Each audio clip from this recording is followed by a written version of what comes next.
waan akkasiiti kan irratti nama faarsuu wamantaane kun dirqama malee waan namni ittiin jajjadu miti ayimmoon bar abbaa ofii axxaaxaamuu qabdi akkam aan abbaan qabu moo akkam yaani maal jechuudhaan namni sila asirratti bar akkas minaamin waan hin jirre haasa'uun qabu abbaa biraan qabdu yoo haadhas taate haadha biraan qabdu wamti wallama jibbisiisu sin jiru jireenya amma fakkeenya fuudha jedhamu kana yoo haaduftu carraasii jiraatti rakkoo miti abbaa fedhee fi kutaa fedhee haa taatu haaduftu rakkoon qaba duniyaan gabaabduudha jaalala baradhaa ijoolleen arsii kenna nu amma yoo jaarsi kenna nurra fuudhe hin nyaannu hin dhunnu akkasii boonna hin dhiqannu hin uffannu manan harannu akkanuma mataa qabanne teenne mataan nu naanna'aa oolu kuna warri jimmaa akkasitti ijoollee teenne qalbii balleessee waan hin arganne achi argatanii achi nurraa ilaalaa deemaa jiru.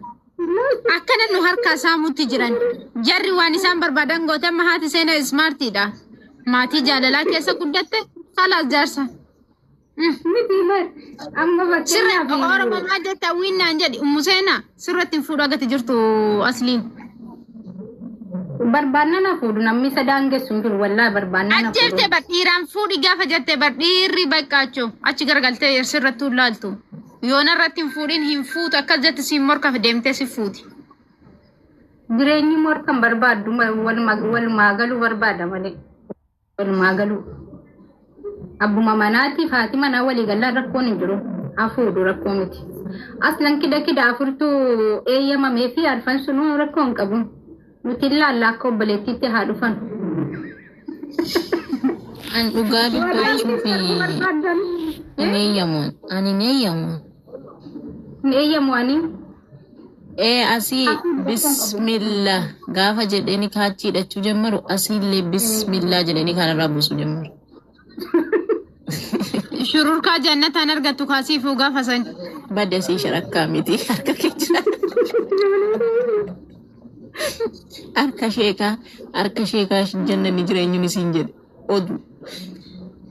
Quraana keessa jira barsiitu baradhu hoonaan jettee hadiisa akkana baratan jettee karaa waynaa qabsiiftee turte haan irra jabaadha akkatti jiru ana amma fakkeenyaaf asirraa sagalee mona nurraa abbatiin gadhe ijoollee gaddaa ani waraabadhu sagalee ijoolleen hin jedha amma seenaa mana kiyyaa keessa yeroon siiseenu abbaan manaan kun baay'ee bareeda diimaa bareedaa kanadha warra arsii kana warra arsii kana asii galee amma mucaa miti kana bor sadii afurna irratti fuudha jedhee qopheeffadhe dura bu'e shiriyaa keessa seeneen qopheeffadhe sii galee maaliin qopheeffadhe sheekticha tokkotti dawwalee yaa sheekan jedhee jenna jaarsi kiyya nattanii sirrina dhaggeeffannuun kolfiniiti ani seenaa dhugaa siimaa rabbil kaaba yaa sheekan jedhee jenna jaarsi kiyya hin bareeda jennaan lafa kana duuka bareeda dubartiin harkattiin dhiistu ani immoo masaanuun jaalladhuu mee maal godhuu jedheen waadaa galchisiifadhuu naan jedhe waadaa akkamiin jedheen waadaa ati galchisiifattu yoon irratti fuute gaafa fuutuu nagadhiista jedhi waadaa seensisiifadhuu naan jedhe tole jedhee tani yaa abbaa manaa kiyya kabajama yaa abbaa inni jira fuuldura amma ati kun akkana bareedda dubartiin akkasitti si naannessiti hangaafas ati narratti fuutu si wajjin jiraachuu hin danda'u wal gadhiifnaa kana malee kaa'in hidhannuu jedheen tolee jedhe kanaafuu waadaa jira mitiire fuuchuu mirga qaba kan adda jaallatu na jaallate kan abbana jibbuu hin danda'a jaalala rabbitu fida kanaafuu gaafachi bismillah jedheeni kaa jammaru garanaallee bismillah jedheeni kaa buusa jechuudha si galee akkasi ani waadaan sarragaa polkaayatteerta dhaggeeffadhu sii fuudhaasaa kan kee hundan finne garuu sheekni suni sheekaat akka barbaaddetti akka manaamaatti sii fassare malee sheekallee waadaa galchisiifatte akkasirratti hin fuune jechuu san waadaa kan keenya namni nuuf dhaga'u yoo ta'e malee sheekni akkasii miti sirkii sittiyyee bakka sana gurratti si seenee dhiisin nageenyeeti. Sirkii natti dawwalamee ture badeen dhufee bara. Ani waadaan jaarsa kootiif jaarsa kiyya gidduu jiru. Siifan duraan itti bareedde guyyaa tokkotti fokkachuu dandeessi. Siifan duraan itti joollomte guyyaa biraatti dulloomuu dandeessi. Siifanaati dabbaan irraa dhume kophoo ta'uu dandeessi sii galee gabbaan kan caalu dubartiin anarra caaltu addunyaa kanarra baay'eetu jira. Fuuchuu mirga qaba. Gaafa na fuudhe garuu gaafa sii fuudhe garuu anaaf obboleettii ta'e bismillah jedhanii kaabuusa isiidhaan moo bismillah jedhanii kaayedha ta'aniif isiin obboleettiidha ilmoon anaaf isa gidduu jiru rakkoon tokko hin jiru fataa zanaa jennee salaamu alaikum jennee ol bira darbina siree tokko irra hin ciifnu garuu.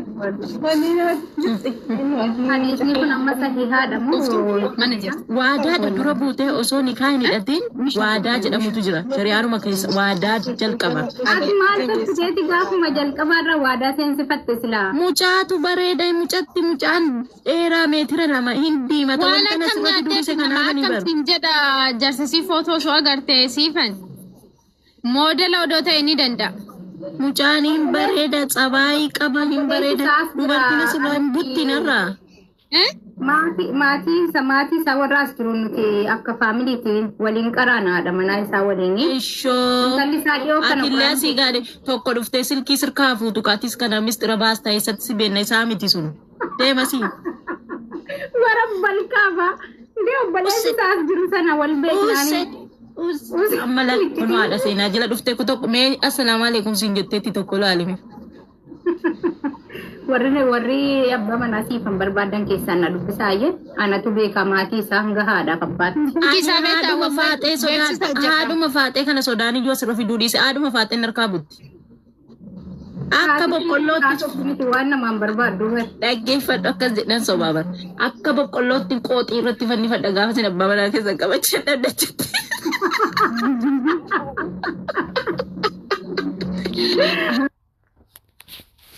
Seenaati waadaan jaarsa kee gaafni kaa godhatu galchiifatte maali masaanuu irra walii galtanii? Faatee hin jaalladhaadha faatee kana waliin. gaafa sana waa'ee masaanuuf minaamin yaadanne ala sunnatallahi warra sun waluma fuune dhume. Siyyoo yaadattee yeroo sana mucaan akkana fe'amas miti. Mucaa ilaachumaaf jettee fakkaachuuf. Wallaahi billaahi feemasummaa wayiin qabu. Wanta takka feemasummaa wayiin qabu gaafa sana. Feemasan ta'uu gaafa itti amma akka feemasan maatii kan harkaa butan jetti waadaa kan biraa lattee kitaaba biraa barbaadde qabrii Wallaahi billaahi. Miisa jiisaa ta'ettee eegaa bultii yoo soo amma fa ta'e. Warra balkaa baay'een eeguwan. Wallaahi billaahi hin eegu. Waadaa akkasii seensisuu ni waan rabbiin beekanu. Fakkeenyaaf bifti ni kaleessa qabu barkansaas baduun hin malaa bara aadi. Daraa kun waan dirqama dubartii qofa bira jiru mitiin. Kan dhiiraas akkasuma bara. Hubati rakkaadha. No, kan dhiiraaf dubartii tokko miti. Dhiiraaf dubartiin tokko miti. Amma fakkeenyaaf walii sossobinaa dhiirtii waggaa 40 tokko jettee jireenya si eegalti. Hanga waggaa 40 utaalee akka barbaade ta'uu hin danda'a. Dubartiin gaafa waggaa 40 si dhumatee jira. Maaltu dhumataa bifti inshaallah bifa haaraadhaan haaromseeti namni gama tiktooka kanaan nu agarsiisaa raates maal taateen. Maallaqa yoo qabaattenni ol fakkeessuu ofitti fakkeessuu argite ofiif fakkeessuu ashaangulliitii ta'uudha sun. Sun jaalala osoo hin taane ashaangulliitii ta'uu miidiyaa fidduu irratti udduu keessa wal dhiitaa haadha ra'u jaartii haadha keetii waliin jedha miidiyaa fuulduratti birrii 500 harkatti qabate no hin fudhadhu san hin fudhadhu abaddan. yeroo baay'ee bultii ofii miidiyaa irra agarsiisee miidiyaa irra wal galgalchu kunniin wallaahi irra jireessa wal caqacaqu warra mana keessa wal gubu warra mana keessa maal jedhu warri dhugatti wal jaalatu dhugatti kabajaa mana keessattis maatii birattis kabajaa walii qabu dhiirri si jaalatu miidiyaa irraa nuus hin fiigu dhiirri kabajaa si qabu miidiyaa irraa yuus hin baasu. Hin baasu utuu hin taane akkaatummaan itti dhufanu akkaataan deemsaa hin mul'ataadha. Kan deemu rakkoo mitiin deemsichi kun kan jaalala dhugaati moo kan nama inaafsisuuti moo tarii kan na argaati moo bakka waan baay'eedha. Bar miidiyaan bakka hojiitillee bakka itti mul'atanullee bakka waan baay'eedha. Amma fakkeenyaaf tara waan baay'ee irratti hojjechuu dandeessa. Fakkeenyaaf hamma nama dalagaa tokko malee jaartii ofii fidee asirra gangatu jira. Egaa barsiin jennee bar bifa hedduu qaba. Bar namni fakkeenyaaf amma namni duraan miidiyaa fayyadamu namni lama yookaan asirraa kan hojii qabu ta'e wajjin dhufe rakkoo miti.